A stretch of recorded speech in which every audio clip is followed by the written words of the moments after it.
오늘은 여러분이 유독 많이 가지고 있는 불안, 두려움, 분노, 우울에 대해서 말씀드릴게요.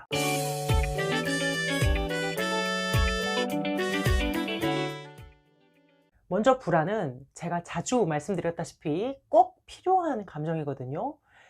인류는 불안 때문에 생존할 수 있었다고 하죠. 우리를 지켜주는 일종의 신호예요, 신호. 그래서 불안 자체를 제거해버리고 싶다, 이런 마인드는 좋지 않습니다. 가능하지도 않고 그래서도 안 되거든요. 그러면 오히려 반대로 불안할 때는 불안하구나 하고 받아들이는 게 훨씬 나아요. 그리고 이 불안이 주는 그 신호, 그 메시지를 들어보세요. 지금 나를 지켜야 돼서 불안하구나. 뭐를 지키면 되지? 뭘 예방하고 뭘 준비하면 되지? 하고 불안이랑 이렇게 원만한 합의를 보시는 거예요. 그리고 조금씩 할 수 있는 것을 하세요. 예를 들어서 방이 너무 지저분할 때 불안해요. 또 할 일이 너무 많을 때 불안해요. 그러면 정말 조금씩 한 뼘만이라도 방을 치워보는 거예요. 그리고 정말 사소한 한 가지 일이라도 해보는 거예요. 그리고 다 했으면 그 다음에 또 조금 이렇게 하다 보면 무기력함도 극복되고 불안이 주는 그런 신호들을 제대로 캐치하고 관리를 할 수 있게 되죠. 그리고서 그 불안에게 감사하세요. 찾아와줘서 고맙네 친구. 오늘도 네 덕분에 내가 아주 뭔가를 이렇게 했어, 조금이나마. 이렇게 좀 유연하게 생각해 주시는 게 좋아요. 또 가까운 지인이나 신뢰하는 어른에게 나의 불안한 마음을 솔직하게 이렇게 털어놓고 이야기하는 것도 불안을 해소하는 좋은 방법입니다. 그 다음에 불안과 아주 비슷하지만 조금 다르게 두려움이 있어요. 예를 들어서 이렇게 발표를 앞두고 막 벌벌벌 떨리는 거는 불안일까요? 두려움일까요? 둘 다 있겠지만 두려움 쪽으로 조금 더 같다고 볼 수 있어요. 두려움은 불안보다 조금 더 선명하게 이렇게 나를 압박하는 그것이 보여요. 근데 이 두려움도 불안과 마찬가지로 우리에게 메시지를 주고 있거든요. 그런데 우리가 두려움이 주는 이 메시지를 읽지 못하는 것은 이미 두려움에게 완전히 사로잡혀서 거의 이성을 잃었기 때문일 거예요. 그러면 이 두려움을 컨트롤하려면 어떻게 해야 할까요? 두려움은 나를 죽이려는 게 아니라 살리려고 왔다는 걸 먼저 인지하시면서 잡아먹히지 마시고 동맹을 맺으세요. 두려움이 지금 내게 주는 메시지가 뭔가? 내가 지금 어떤 욕구가 있어서 이런 두려움이라는 감정이 찾아왔을까? 예를 들어서 발표 전에 막 너무너무 떨리고 두려운 것은 어떤 욕구가 있는 거예요? 발표를 잘하고 싶은 욕구가 있는 거죠. 그건 너무 당연한 거지. 나쁜 것도 잘못된 것도 과한 것도 아니잖아요. 그냥 자연스럽게 자신의 마음을 이렇게 받아들이세요. 불안은 할 수 있는 걸 조금씩 해야 된다라고 말씀드렸는데, 두려움은 이 정도를 좀 넘어서 위험으로부터 미리 대피하도록 차선책을 마련해 놓는 게 좋아요. 예를 들어서 발표 준비를 앞두고 불안한 거라면 그냥 계속 발표 준비를 열심히 하시면 되고요. 두려운 거라면 거기서 좀 더 나아가서 발표를 망쳤을 때 난 어찌할 것인가까지 대비해야 된다는 거예요. 좋은 방법 중에 하나는 내가 진짜 끔찍하게 두려워하는 그 상황이 닥쳐도 괜찮다고 생각해 주는 거예요. 사실은 괜찮거든요. 생각보다 사람들은 나에게 그렇게 신경 쓰지 않고 비웃어 봤자 하루 종일 비웃는 것도 아니고 내 실수가 그들의 기억에 그렇게 별로 남지가 않아요. 그게 무슨 실수했다고 처벌을 받는 것도 아니고 인생이 망하는 것도 아니고 사실은 괜찮아요. 최악을 감수하겠다라는 마음을 미리 먹고 있으면 생각보다 마음이 편해지고 좀 단단해질 수 있어요. 그 다음 세 번째로 분노. 분노가 일어날 때도 역시 그 메시지를 좀 들어보세요. 내 안에 분노가 일어난다는 건 궁극적으로 나는 평화를 원한다는 것일 수 있어요. 잘 지내고 싶었는데 별 문제 없기를 바랐는데 그게 내 뜻대로 되지 않았기 때문에 분노가 생기는 거죠. 사람은 내 뜻대로 내 마음대로 안 될 때 화가 나거든요. 그러면 내 안에 이렇게 화가 날 때 사실은 내가 이 사람과 잘 지내고 싶었구나, 평화롭고 싶었구나, 그게 내 본심인데 좀 틀어졌구나 하고 그 본래의 메시지를 좀 생각해 주세요.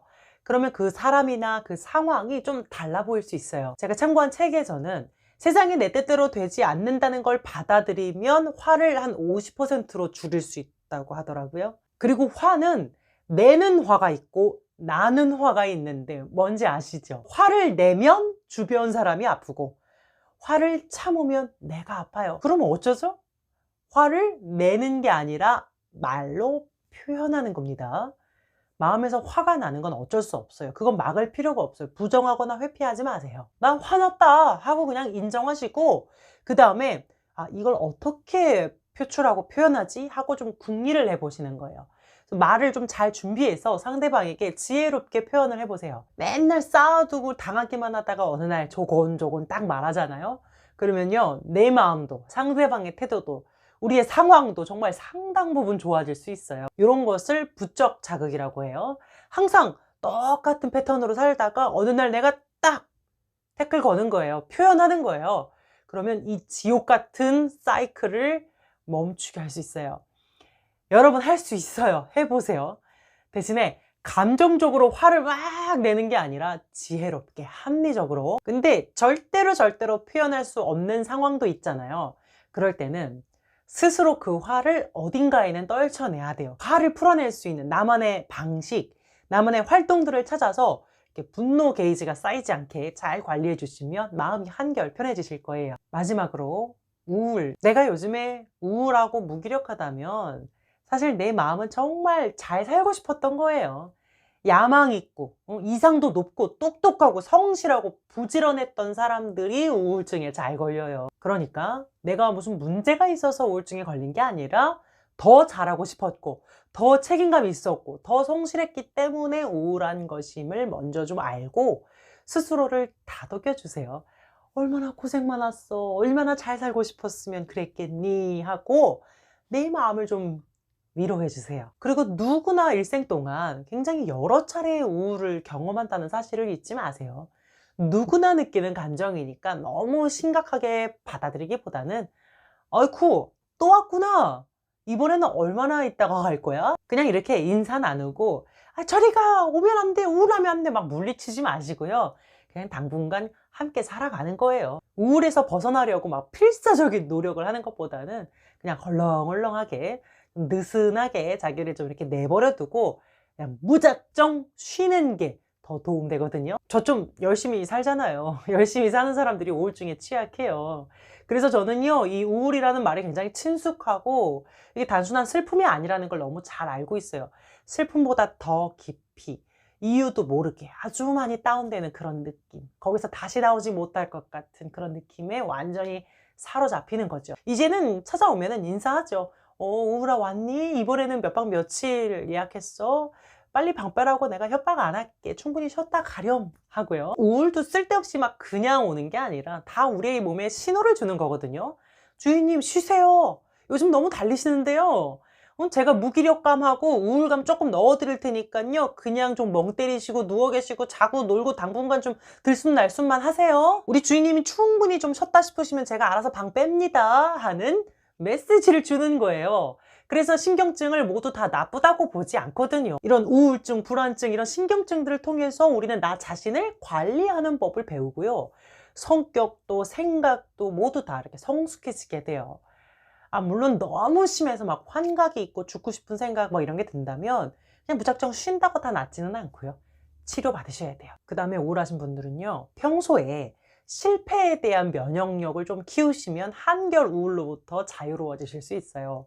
그러니까 대체로 공부 잘하고 일 잘하고 혹은 뭐 완벽주의자들 혹은 이상주의자들이 우울증에 잘 걸려요. 그래서 내 마음도 완전 무결, 흠없고 싶은 거예요. 조금이라도 우울하거나 무기력하면 견디지를 못하겠으니까 더 쉽게 우울증에 걸리죠. 그냥 좀 우울해도 사실은 괜찮은데요. 그리고 이런 분들은 모든 사람이 다 나를 좋아해야 하고 무슨 일이든지 다 잘해야 된다라는 그런 흑백 논리의 신념이 있어요. 그러면 인생 살면서 좋은 일보다 나쁜 일이 훨씬 많을 수밖에 없는 거잖아요. 그러니까 우울과 친하신 분들은 평소에 생각을 좀 바꾸는 게 관건이에요. 요거는 이제 제가 얼마 전에 제가 제 자신한테 해준 말인데요. 요즘에 제 카톡 푸사입니다. 한번 들어보세요.